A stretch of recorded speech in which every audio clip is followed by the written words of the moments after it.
Boa noite, meus amados e muito queridos irmãos. É mais uma vez, como eu sempre digo e declaro aos irmãos, e não me canso de fazê-lo, um privilégio, um prazer estar aqui para a gente estudar a Palavra de Deus. E hoje, dando continuidade ao estudo do panorama do Novo Testamento, estudaremos a segunda carta de Paulo aos Coríntios. Carta esta que na verdade, provavelmente a terceira carta, por uma vez que nossos irmãos estudiosos, teólogos entendem que houve uma primeira carta que se perdeu, que nós não temos não a lemos, né, não chegou até nós, não foi da vontade do Senhor que ela chegasse até nós. Lá em 1 Coríntios capítulo 5 e verso 9, Paulo diz aos irmãos em Coríntios: já em carta vos escrevi que não vos associasseis com os impuros. Então, o entendimento é que antes dessa que nós conhecemos como primeira, já tinha havido uma outra carta e que não chegou até nós, porque assim aprouve ao Senhor. Então, para nós, a segunda epístola de Paulo aos Coríntios, essa que nós vamos estudar hoje. Mas vamos então orar ao Senhor. Senhor Deus, muito obrigada, Pai querido, pela Tua palavra. Este livro, Senhor, que nos aproxima de Ti, este livro que nos ajuda, meu Pai amado, a conhecer-Te melhor. Muito obrigada, Senhor, pelos nossos irmãos do passado que deixaram seu registro e, Senhor, aprove ao Senhor fazê-los chegar até nós, para que nós percebêssemos que o Senhor usa quem quer usar. Para, Senhor, que nós percebêssemos e entendêssemos que o Senhor não usa somente os perfeitos, até porque, Senhor, não existem perfeitos, mas o Senhor nos escolheu e nos direcionou para a Tua obra, e o Senhor tem um propósito na vida de cada um de nós. Ó Senhor, que o estudo desta lição abençoe cada um de nós, com o exemplo do nosso irmão, o apóstolo Paulo, que outrora viveu aqui nesta terra. Ó Senhor, que nós possamos seguir o exemplo deste irmão, mas acima de tudo, seguir o exemplo de Cristo, que é o nosso autor e consumador da nossa fé, que é o nosso alvo, o nosso exemplo maior. Muito obrigada por esta carta, escrita aos irmãos lá em Corinto, mas que hoje também nos ensina muitas coisas, tem muitos ensinamentos para nós. Dá-nos, Senhor, a sabedoria vinda de Ti, e que aquilo que vamos falar aqui, Senhor, não seja de nós mesmos, mas o Teu Espírito Santo esteja nos guiando para a honra e glória somente do Teu nome, para a edificação da Tua igreja. Em nome de Cristo, Teu Filho. Amém, amém. Como nós gostamos de falar, irmãos, se você está nos ouvindo hoje, se você chegou aqui, você está aqui pela primeira vez, então nós fazemos parte aqui da Igreja Batista Sinai e essa é a nossa escola bíblica online. Nós temos aí um vasto material já gravado, você pode acessar aí no YouTube da igreja, no canal do YouTube da igreja, estudos do panorama do Antigo Testamento e agora também panorama do Novo Testamento. Mas nós queremos também desafiar você a estar conosco na escola bíblica dominical, que é a nossa escola bíblica presencial, porque o online é maravilhoso, nós podemos acessar a qualquer momento, mas o presencial tem aquela simbiose, né, a troca entre os irmãos e que também faz de nós essa comunhão, essa alegria entre nós.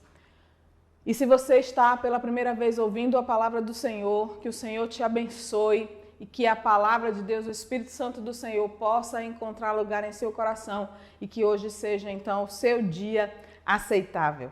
Segunda carta de Paulo aos Coríntios, irmãos, ela está ali no Novo Testamento, como nós já sabemos, ela foi uma carta escrita pelo apóstolo Paulo, né? Não há muita dúvida, não há questionamentos sobre essa carta.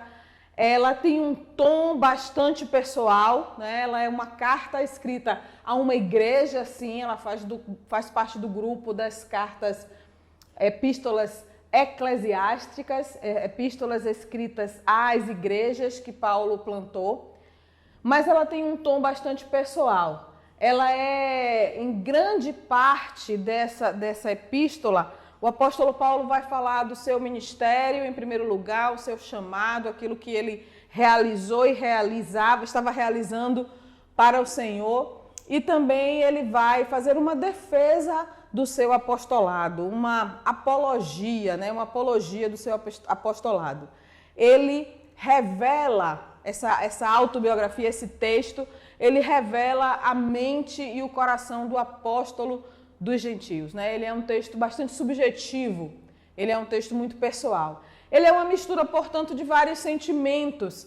Essa carta, ela mistura alegria pelo ministério, ela traz também sofrimento, mostra o tanto que o apóstolo Paulo sofreu por amor a Cristo, o tanto que ele ainda estava sofrendo em alguns momentos, até mesmo pelos acontecimentos aqui da carta, do que estava acontecendo lá na igreja em Corinto, da desconfiança dos irmãos, das dúvidas pelo seu apostolado, sofrendo até mesmo pela imoralidade da igreja, e também a tristeza, né? A tristeza, junto com o sofrimento pelo que acontecia na igreja, vem a tristeza por entender aquelas pessoas como seus filhos na fé, o amor, o carinho que ele sentia por aqueles irmãos e perceber aqueles irmãos então distantes do Senhor. Essa epístola, ao contrário das outras epístolas de Paulo e até da primeira carta de Paulo aos Coríntios, ela não é, como nós já falamos, ela não tem um ensino doutrinário sistemático, uma vez que ela tem um teor mais autobiográfico e subjetivo. E nenhuma outra carta de Paulo, nenhum outro texto escrito por Paulo nos dá uma visão tão clara da carreira de Paulo, dos seus sentimentos, da sua missão, do seu ministério, do seu apostolado, quanto a carta de Paulo aos Coríntios, a segunda carta de Paulo aos Coríntios. Algumas informações básicas, então, que nós até já mencionamos aqui, né? Ela é uma das cartas paulinas, né? Nós sabemos que o Novo Testamento ele tem os evangelhos, livro histórico, as cartas paulinas, as cartas gerais e o livro das revelações. Dentro das cartas paulinas, nós temos as cartas paulinas eclesiásticas, aquelas que foram dirigidas a igrejas, e as cartas paulinas pessoais, que foram dirigidas a pessoas como Timóteo, Tito e Filemon. Então, a carta de Paulo aos Coríntios faz parte do grupo das epístolas eclesiásticas. O autor, como já mencionamos, é o apóstolo Paulo. No primeiro versículo do primeiro capítulo, ele começa dizendo: Paulo, apóstolo de Cristo Jesus, pela vontade de Deus, e o irmão Timóteo, a igreja de Deus que está em Corinto, e a todos os santos em toda a Acaia, graça a vós outros e paz da parte de Deus nosso Pai e do Senhor Jesus Cristo. Então ele se auto-apresenta como autor aí, como escritor da epístola, da carta. Ele é de comum acordo também que esse texto foi escrito a partir da Macedônia, em Filipos, provavelmente, né? Nós sabemos que o apóstolo Paulo escreveu a primeira carta, uma carta, como nós vimos a semana passada, uma carta severa, uma carta de correção, mas uma carta também de amor, porque apesar de trazer um texto que recomendava disciplina, exortação, um texto que chamava os irmãos com muita ênfase à santidade, é possível perceber o amor do apóstolo pelos irmãos ali naquela carta, porque o zelo pelas coisas do Senhor é feito de uma forma muito cuidadosa com aqueles que iriam receber a carta, receber as suas orientações. Então, o apóstolo Paulo tinha um profundo amor por aqueles irmãos. E aí ele fica ansioso, nós podemos dizer assim, pela forma como os irmãos receberiam esta carta, como é que ela seria recebida na igreja e de que forma os irmãos responderiam, né?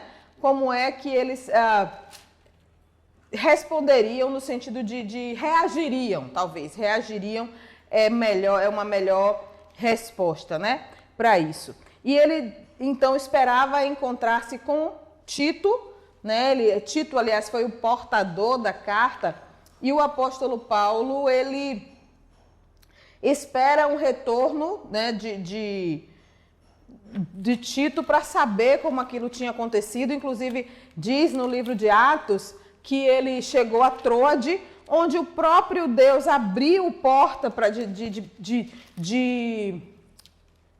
que ele falasse o evangelho, para que ele pregasse ali, mas ele não estava em sintonia, ele estava preocupado com a recepção dessa carta, de como essa carta seria recebida, e então ele não fica em Troade porque ele não tinha encontrado Tito para conversar com ele e ele saber do que tinha acontecido com a carta, não é? Não tinha recebido a resposta do conteúdo de como os irmãos tinham recebido aquela carta. Então, Paulo fica assim, certo de que foi lá em Filipos que ele escreveu essa carta para novamente exortar os irmãos, porque depois, posteriormente, essa estada dele em Troade, quando ele finalmente se encontra com Tito, e Tito diz que os irmãos tinham recebido as respostas e a maioria tinha recebido bem as orientações, mas ainda ficou um resquício ali, né, e algumas pessoas começaram a se aproveitar, alguns falsos profetas levantando falso contra Paulo, e Paulo meio fica um pouco triste e escreve então essa nova carta para fazer uma defesa, explicar o seu ministério e fazer uma defesa do seu apostolado, que o próprio Deus o chamou. Nós vamos ver um pouquinho mais adiante. Então, o alvo dessa carta são os próprios irmãos em Corinto, né, em primeira mão e posteriormente a nós. O versículo-chave, nós vamos ler no próximo slide, 2 Coríntios 3, 5 e 6, e a expressão-chave do texto é defesa, defesa apostolar, a defesa do próprio apóstolo. O texto-chave, então, de 2 Coríntios é: não que possamos reivindicar qualquer coisa com base em nossos próprios méritos, mas a nossa capacidade vem de Deus. Ele nos capacitou para sermos ministros de uma nova aliança, não da letra, mas do Espírito, pois a letra mata, mas o Espírito vivifica. O Espírito vivifica. Então, irmãos, esse é o texto-chave, né, do apóstolo Paulo. Nada foi de nós mesmos, mas é o próprio Deus quem nos capacita, porque a letra mata, mas o Espírito vivifica. Então, já falamos, né, que a carta foi escrita da Macedônia, né? Lembra daquele texto lá, passa a Macedônia e ajuda-nos? Então é o mesmo lugar ali, lá em Filipos, provavelmente, em 57, mais ou menos depois de Cristo, depois da primeira carta aos Coríntios. Vamos ler em 2 Coríntios, capítulo 2, né? Verso 12, para a gente entender. Porque a nossa glória é esta, o testemunho da nossa consciência. Não estou lendo o capítulo 1, perdão. 2:12. Ora, quando cheguei a Troade para pregar o evangelho de Cristo, e uma porta se me abriu, aqui confirmando o que eu disse aos irmãos há pouco, não tive, contudo, tranquilidade no meu espírito, porque não encontrei o meu irmão Tito. Por isso, despedindo-me deles, parti para a Macedônia. E versículo 7, de 5 a 7, diz assim: porque chegando nós à Macedônia, nenhum alívio tivemos, pelo contrário, em tudo fomos atribulados, lutas por fora, temores por dentro, porém Deus, que conforta os abatidos, nos consolou com a chegada de Tito, e não somente com a sua chegada, mas também pelo conforto que recebeu de vós, referindo-nos à vossa saudade, o vosso pranto, o vosso zelo por mim, aumentando assim meu regozijo. Então, palavras que confirmam o que eu acabei de falar com os irmãos. Então, por que, irmãos, essa carta foi escrita? Qual o objetivo do nosso apóstolo Paulo ao ao escrever esta carta? Em primeiro lugar, nós já falamos, né, para agradecer, para dizer aos irmãos como ele estava com o coração contente, que a maioria dos irmãos tinha recebido ali a sua exortação de bom coração, com alegria. Então, a gratidão pela resposta positiva à sua liderança. Também ele queria preparar a igreja para uma visita que ele faria lá, e também para refutar os falsos mestres. Eram esses os principais objetivos da epístola de Paulo aos Coríntios, essa segunda epístola.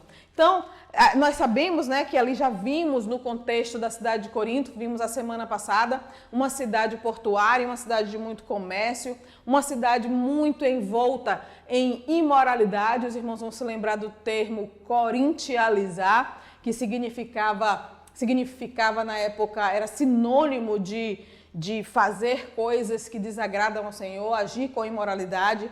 Então, essa cidade era muito influenciada pelo paganismo e também, claro, estava num contexto grego, então as filosofias gregas eram reinantes ali naquela época.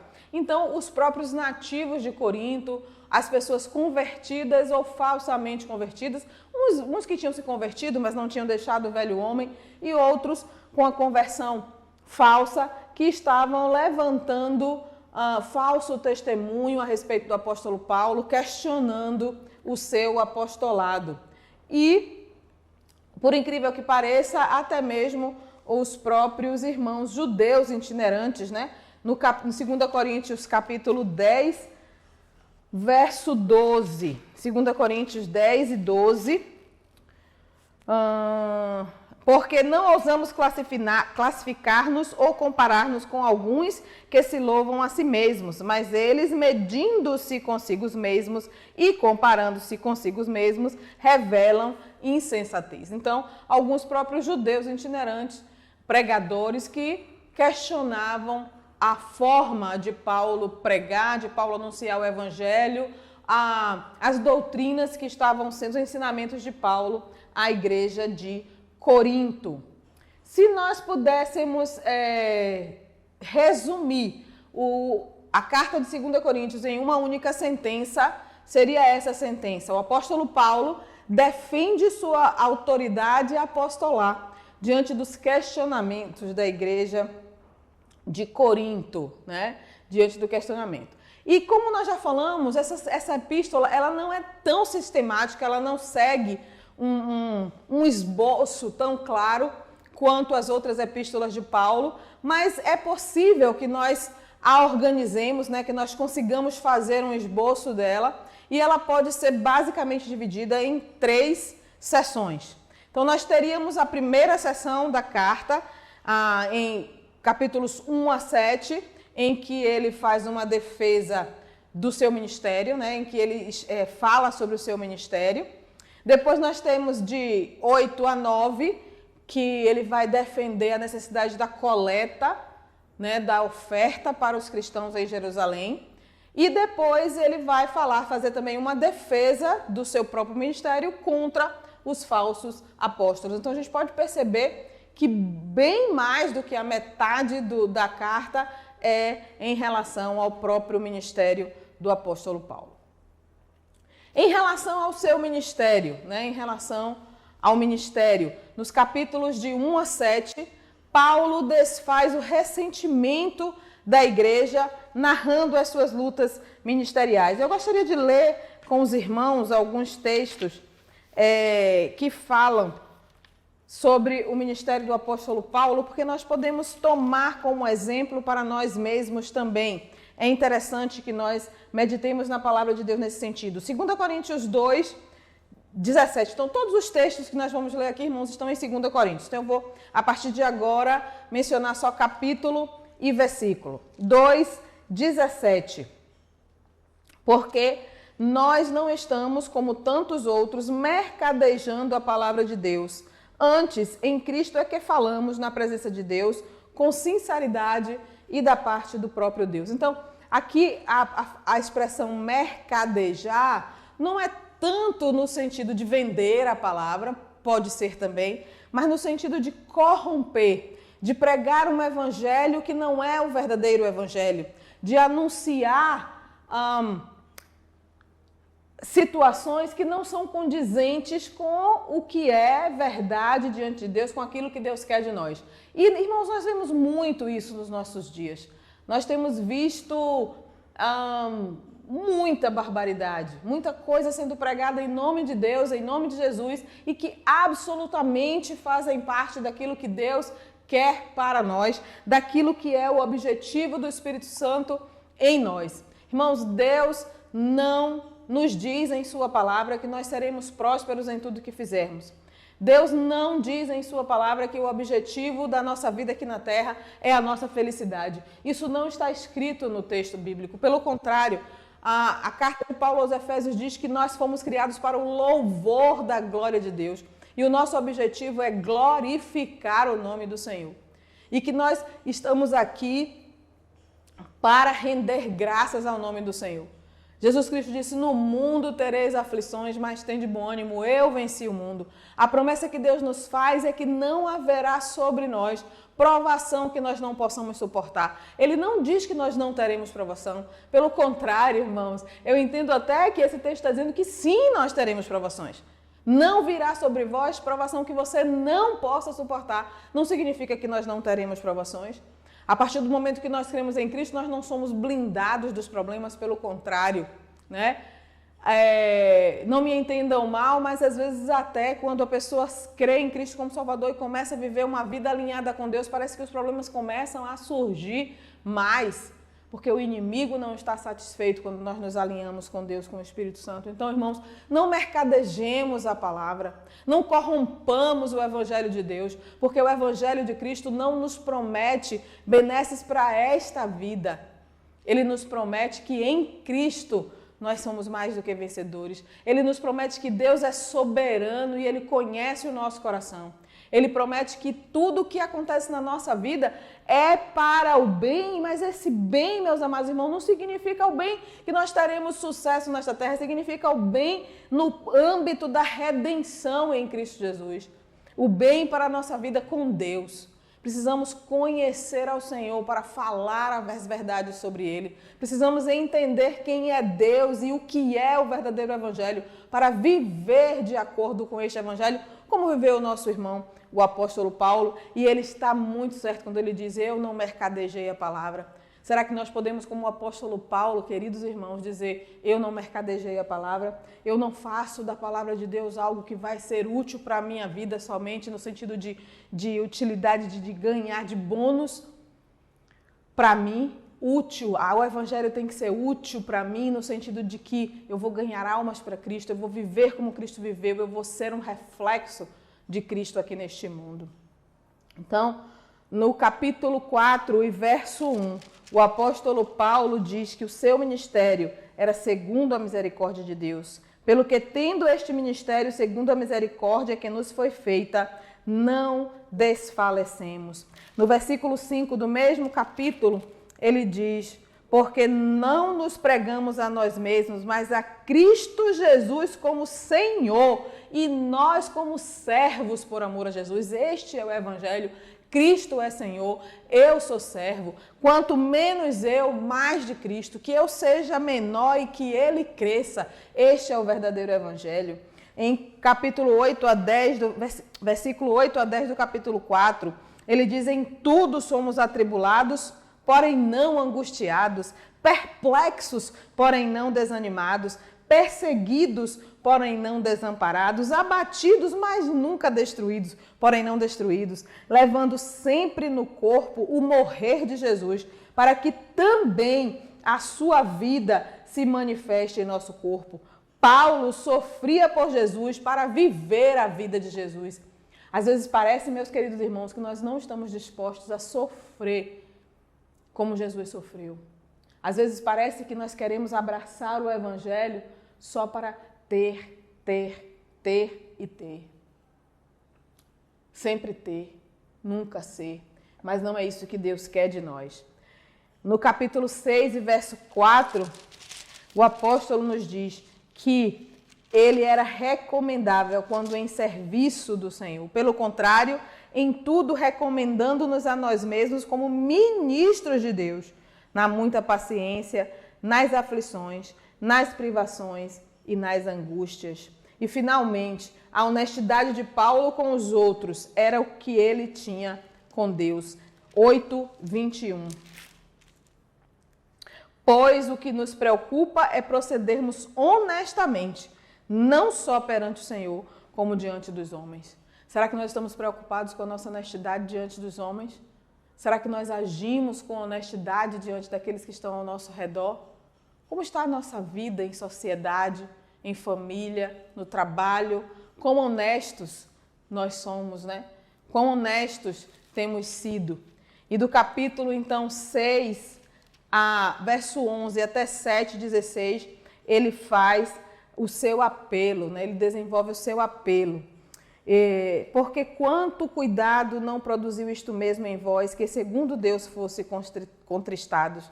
Que defesa, que indignação, que temor, que saudades, que zelo, que vindita. Em tudo destes provas de estardes inocentes nesse assunto. Porém, portanto, agora vos tenho escrito, não foi por causa do que fez o mal, nem por causa do que sofreu o agravo, mas para que a vossa solicitude a nosso favor fosse manifesta entre vós diante de Deus. Foi por isso que nos sentimos confortados e, acima desta nossa consolação, muito mais nos alegramos pelo contentamento de Tito, cujo espírito foi recreado por todos vós. Capítulo 6 e verso 11 diz assim: para vós outros, ó Coríntios, abrem-se os nossos lábios e alarga-se o nosso coração. Não tendes limites em nós, mas estáis limitados em vossos próprios afetos. Ora, como justa retribuição, falo-vos como a filhos, dilatai-vos também vós. Versículo 7, capítulo 7, verso 1. Tendo, pois, ó amados, tais promessas, purifiquemo-nos de toda impureza, tanto da carne como do espírito, aperfeiçoando a nossa santidade no temor de Deus. Acolhei-nos em vosso coração. Ninguém tratamos com injustiça, a ninguém corrompemos, a ninguém exploramos. É perceptível a emoção do apóstolo Paulo quando ele fala, então, sobre o seu ministério apostólico. Para defender seu apostolado, Paulo decidiu descrever a sua vida ministerial. Ele contou o seu passo a passo, sua fidelidade ao Senhor durante toda a sua carreira apostolar. Depois o apóstolo Paulo fala sobre a contribuição na igreja, incentivando a mordomia voluntária, né? Há uma questão muito interessante nas igrejas de hoje sobre a questão do dízimo. O dízimo foi da lei, o dízimo é de hoje. Eu devo dizer aos irmãos que eu concordo até com a ideia de que o dízimo foi da lei. O próprio Senhor Jesus Cristo ele diz assim, quando ele fala aos fariseus, vocês se preocupam em dar o dízimo do coentro, né, da hortaliça, como uma coisa pequena, mas a vida de vocês está um caos, está um lixo. E aí o Jesus Cristo diz assim, fazer isso sem esquecer aquilo. Jesus Cristo não está menosprezando a contribuição, mas o que Paulo diz aqui, está questionando se é para dar o dízimo ou não, vamos fazer um acordo entre nós?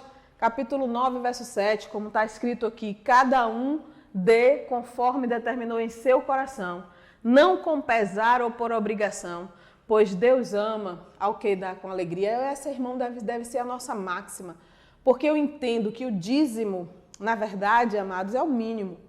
É o mínimo que nós deveríamos retornar para o Senhor. Isso é que foi estabelecido por lei. Observe que lei é regra, né? Lei é regra. É aquilo e não, nesse caso aqui até da lei não tinha entrelinhas. O dízimo era 10% de tudo e pronto. Mas agora Paulo está abrindo, porque a liberdade cristã é isso, né? É o princípio que se estabelece aqui. Cada um dê conforme determinou em seu coração.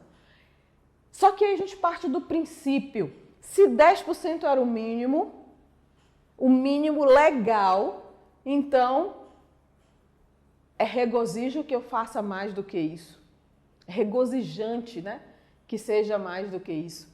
E aí o apóstolo Paulo traz o exemplo das igrejas na Macedônia. Porque as igrejas da Macedônia não eram igrejas ricas. Elas eram igrejas que estavam passando por problema. No capítulo 2, porque no meio de muita prova de tribulação, manifestaram a abundância de alegria e a profunda pobreza deles superabundou em grande riqueza da sua generosidade. Ele não está dizendo que os macedônios ficaram ricos, ele está dizendo que eles foram muito mais generosos, mesmo estando em pobrezas, porque eles, testemunho eu, na medida das suas posses e mesmo acima delas, se mostraram voluntários. Então, os macedônios, são um exemplo aqui para a igreja de Corinto. Depois ele traz também, a partir do verso 8, o exemplo do próprio Cristo. No versículo 9, pois conheceis a graça de nosso Senhor Jesus Cristo, que sendo rico, se fez pobre. Ele deu muito mais, ele deu a si mesmo, né? E o exemplo da colheita também, dos versículos 16 até 9 e 15. E esse texto que eu trago para a nossa meditação. Deus ama a quem dá com alegria, irmão. Então, a gente precisa deixar de lado essa conversa de dízimo ou não dízimo. O dízimo é o mínimo que eu posso dar. Mas quanto o meu coração está disposto a dar ao Senhor por tanto que o Senhor tem feito por mim? Quanto eu estou disposta a contribuir para o serviço do Senhor por tanto que Ele tem feito por mim? Né? E a igreja local é um meio que nós temos de dar o retorno ao Senhor. Porque a igreja local precisa se manter, nós sabemos disso. Então, uma parte daquilo que Deus nos dá deve retornar ao Senhor através da sua igreja local. Então, o principal objetivo de Paulo nessa sessão, irmãos, era incentivar os cristãos lá em Corinto e a nós hoje a contribuir com amor e alegria, né, para o serviço do Senhor. E por fim, então, ele faz a sua defesa apostólica, né? Da sua mordomia voluntária, o seu trabalho voluntário. E ele vai aqui falar para nós como foi esse ministério que Deus deu a ele. Ele defende a sua autoridade apostólica. Nós sabemos que Paulo, inclusive, ele se chama como um abortivo, né? Como um filho que veio depois, porque Paulo não conheceu Cristo pessoalmente quando Cristo estava em carne. Mas o próprio apóstolo Paulo nos diz que ele andou por 3 anos, né? Ele foi discipulado pelo próprio Jesus Cristo.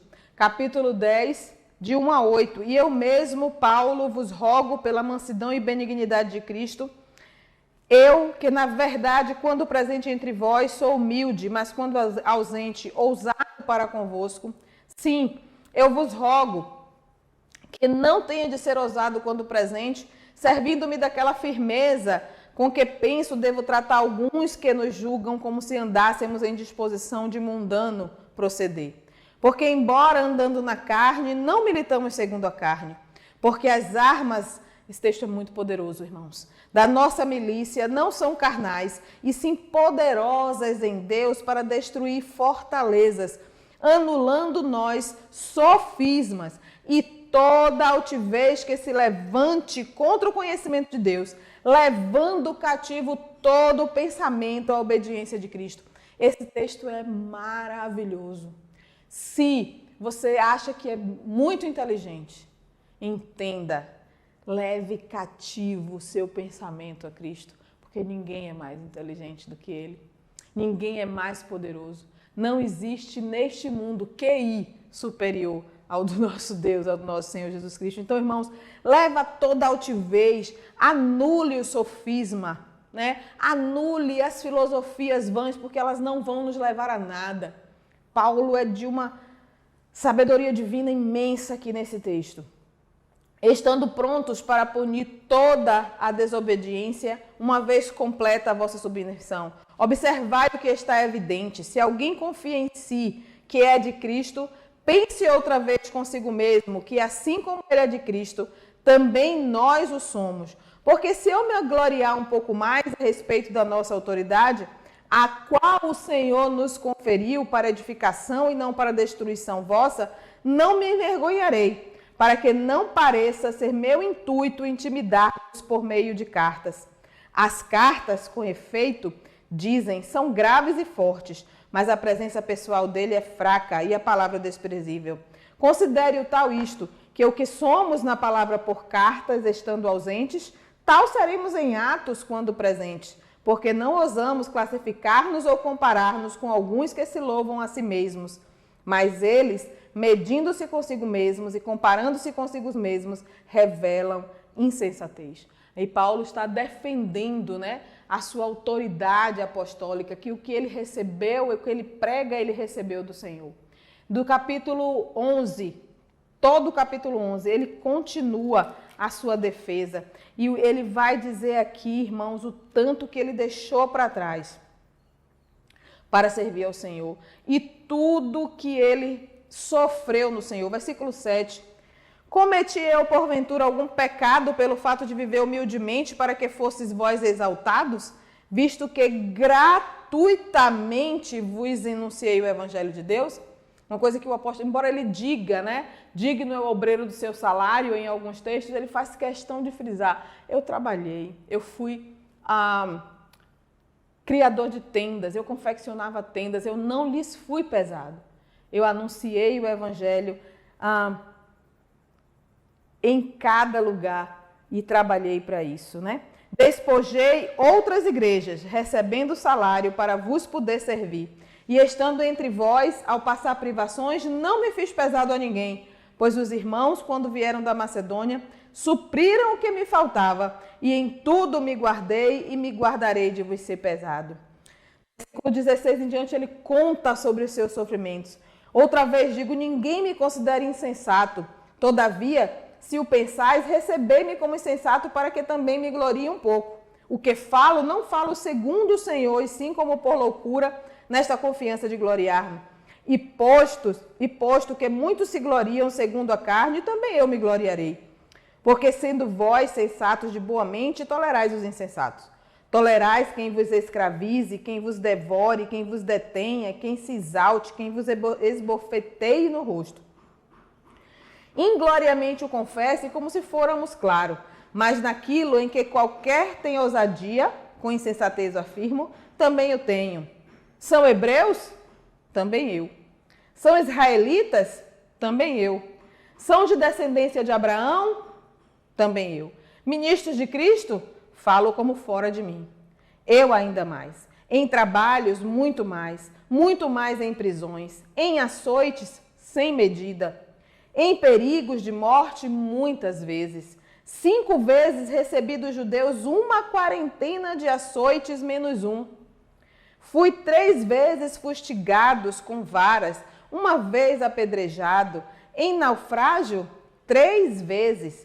1 noite e 1 dia passei na voragem do mar. Em jornadas, muitas vezes, em perigos de rios, em perigos de salteadores, em perigos entre patrícios, em perigos entre gentios, em perigos na cidade, em perigos no deserto, em perigos no mar, em perigos entre falsos irmãos, em trabalhos e fadigas, em vigílias, muitas vezes, em fome e sede, em jejuns, muitas vezes, em frio e nudez, além das coisas exteriores, o que pesa sobre mim diariamente a preocupação com todas as igrejas. Quem enfraquece que eu não enfraqueça? Quem se escandaliza que eu não me inflame? Se tenho de gloriar-me, gloriar-me-ei no que diz respeito à minha fraqueza. Ó Deus e Pai do Senhor Jesus, que é eternamente bendito, sabe que eu não... O Deus de Pai, que é Senhor... O Deus e Pai do Senhor Jesus, que é eternamente bendito, sabe que eu não minto. Irmãos, quanta coisa passou este homem, por amor do Evangelho. E um homem que tinha tudo, uma alta posição na sociedade, cidadania romana, cidadania grega, cidadania israelense, fariseu de fariseus, educado aos pés de Gamaliel, e deixou tudo isso para servir o Evangelho. E ainda a igreja que ele ama precisa se justificar, precisar fazer a sua defesa, porque os irmãos o estavam desprezando. Amados irmãos, precisamos lidar com amor uns pelos outros. Vamos deixar de lado a murmuração, Vamos deixar de lado a fofoca, as intrigas, as picuinhas. Vamos andar em união. Vamos orar uns pelos outros, orar pelos nossos líderes, orar pelos nossos pastores, amados irmãos. Satanás tem tentado derrubar os nossos líderes. E eu não estou falando somente dos nossos pastores aqui em Sinai, mas principalmente dos nossos pastores. Oremos pelas famílias dos nossos pastores, pelas esposas deles, seus filhos, que eles sejam protegidos e guardados pelo Divino Espírito Santo. Porque, irmãos, a causa é árdua. Quanta abnegação, quanta dor eles precisam às vezes suportar para estar aos pés do Senhor e precisam ser sustentados por nossa oração. Vejamos o exemplo que o apóstolo Paulo nos deixou nesse texto. Olhemos para ele e olhemos para os nossos líderes com amor e cuidado. Paulo também recebeu revelação. No versículo 12, no capítulo 12, de 1 a 13, ele fala sobre isso. Se é necessário que me glorie, ainda que não convém, passarei as visões e revelações do Senhor. Conheço um homem em Cristo que há 14 anos foi arrebatado ao terceiro céu. Se no corpo ou fora do corpo, não sei, Deus o sabe. Sei que o tal homem, se no corpo ou fora do corpo, não sei, Deus o sabe, foi arrebatado ao paraíso e ouviu palavras inefáveis, as quais não é lícito ao homem referir. De tal coisa me gloriarei, não porém de mim mesmo, salvo nas minhas fraquezas. Pois se eu vier a gloriar-me, não serei nécio, porque direi a verdade. Mas abstenho-me para que ninguém se preocupe comigo, mais do que em mim vê ou de mim ouve. Então, os estudiosos entendem que ele está falando aqui de si mesmo, ele recebeu a revelação e ele pregou com total interesse, né? Ele dá, a partir do capítulo 11, as suas próprias credenciais. Ele escreve, é por intermédio de Cristo que temos tal confiança em Deus, não que por nós mesmos sejamos capazes de pensar alguma coisa como se partisse de nós. Pelo contrário, nossa suficiência vem de Deus, o qual nos habilitou para sermos ministros de uma nova aliança. Deus é quem dá a habilitação, é Deus quem habilita. Paulo também fala bastante do Senhor Jesus Cristo em 2 Coríntios, né? Ele fala de que Jesus Cristo é o Consolador, que Jesus Cristo é triunfante. Ele fala do Senhor Jesus Cristo como Senhor. Ele fala de Jesus Cristo é luz. Ele fala de Jesus Cristo como reconciliador, como substituto, como doador de dons, dono de nós e poderoso. Eu vou ler somente o versículo 9 do capítulo 12. Então ele me disse, a minha graça te basta, porque o poder se aperfeiçoa na fraqueza. De boa vontade, pois, me gloriarei na fraqueza, para que sobre mim repouse o poder de Cristo. E o versículo 7 do capítulo 10. Observai o que está evidente. Se alguém confia em si, que é de Cristo, pense outra vez consigo mesmo, que assim como ele é de Cristo, também nós o somos, né? Cristo é o nosso dono. Irmãos, eu quero desafiar você, gostaria de desafiar você a voltar e ler com carinho a segunda epístola de Paulo aos Coríntios. Mas quando você lê, leia pensando no hoje, leia pensando na nossa igreja, nos nossos líderes, na igreja de hoje, no tanto que o servir ao Senhor, que as credenciais dadas por Deus podem trazer alegria, sofrimento, tristeza. E que o nosso papel como discípulos, né, como membros de uma igreja, é estar ao lado dos nossos líderes, orar por eles e entregá-los também ao Senhor. Na sua saudação final, capítulo 13, versos de 11 a 13. Quanto ao mais, irmãos, a Deus. Aperfeiçoai-vos, consolai-vos, sede do mesmo parecer, vivei em paz. Olha o chamamento à união. Olha, consolai-vos. São estruturas de alteridade, né? Só não tem uns aos outros aqui, mas é essa a ideia. Consolai-vos, sede do mesmo parecer, vivei em paz. E o Deus de amor e de paz estará convosco. Saudai-vos uns aos outros com ósculo santo. Todos os santos vos saúdam. A graça do Senhor Jesus Cristo, o amor de Deus e a comunhão do Espírito Santo seja com todos vós. Então, Paulo finaliza a sua epístola apelando por uma igreja unida. É esse o desejo de Deus para conosco hoje. Entenda o apelo de Paulo à igreja de Corinto como um apelo de Deus para nós hoje, que nós sejamos uma igreja unida. Senhor Deus, muito obrigada. Obrigada pela tua palavra mais uma vez. Obrigada porque ela fala aos nossos corações hoje. Ajuda, Senhor. Ajuda-nos a ser uma igreja unida. Ajuda-nos a viver em comunhão uns com os outros, em oração uns pelos outros. Em nome de Cristo, teu Filho. Amém. Amém.